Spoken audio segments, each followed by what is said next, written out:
بسم اللہ الرحمن الرحیم۔ السلام علیکم۔ نیند آنے سے پہلے ایک تسبیح پڑھ لینا، صبح 6 بجے سے پہلے دولت ہاتھ میں ہوگی۔ باوضو حالت میں سونے سے پہلے اول و آخر ایک مرتبہ درود شریف اور درمیان میں ایک تسبیح یعنی 100 مرتبہ ان اللہ علی کل شیء قدیر پڑھ لیں۔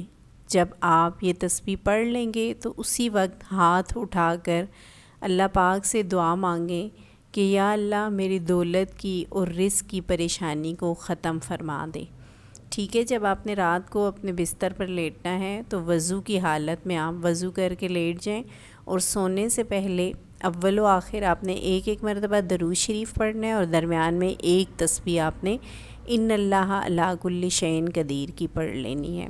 اس کے بعد آپ نے بغیر کسی سے بات کیے سو جانا ہے اور ساتھ ہی اللہ تعالیٰ سے یہ دعا کر لینی ہے کہ یا اللہ میری دولت کی اور رزق کی جو بھی پریشانی ہے اس کو دور فرما دے اور میرے لیے بھی کوئی ایسا وسیلہ بنا دے کہ میرے پاس بھی دولت اور رزق آ جائے۔